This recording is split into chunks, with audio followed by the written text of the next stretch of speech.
Okay, it's me again. So if your question is, I used to be in my college sports team or cheerleader or way back when, I used to have this body, this physique, this metabolism, and all the benefits that came with it. I would like that back, and I've been there more than once, and I can relate to this so much. So our bodies are going to change and have changed already. And one of the things that we don't consider the most is that we actually have changed also in a behavioral sense, meaning that not only in the biological we have, of course, grown in a certain way, but also our habits have changed, especially if we have a different sets of habits that we had before. In other words, if when I was in college I used to run more or, perform better at sports, or just have more energy. And now I have a sedentary job or something that is more like an office kind of setting. I don't have to get up that much to walk or do any kind of physical activity, or I have other things to do during the day, or a lot of mental work.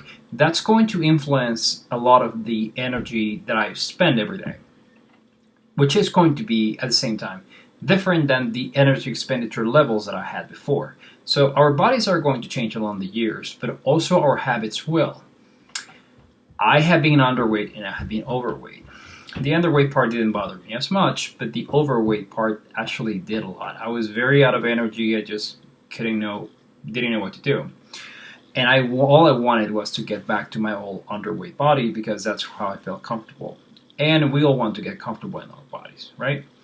So what I recommend you do is look into what you can do right now with the resources you have right now. Meaning, I'm your coach, so you're going to have questions, and I'm going to try to respond with as much information as possible, and especially information that is going to be applicable in your specific scenario. But you can actually find that there are things that you didn't know you could do with your current physique that you couldn't do before. A few months back, I actually was working with a friend of mine that had been a long-term hiker. And she had been hiking for the longest time until she got maybe number one and then maybe number two, and then she just got into different sets of activities that didn't allow time for her to be as active. Plus, she had knee surgery, things like that just decreased her motivation to stay active. When we started working, we used a very slow approach, and then at the end of a few months, she was 20 pounds. She had lost 20 pounds. At the same time as she had lost weight, she also had gained more definition on her legs that she had never seen before.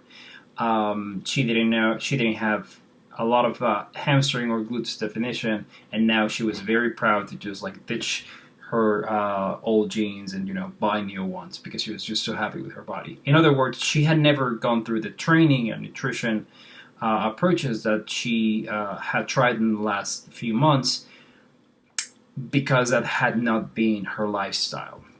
Once she was ready to start training, we get to work, and I was very thankful just to see her whole transformation, which is amazing. So what I recommend is we're going to talk about how your habits are going to mold a little bit of your training, meaning that it's going to be considered within the whole theme of it.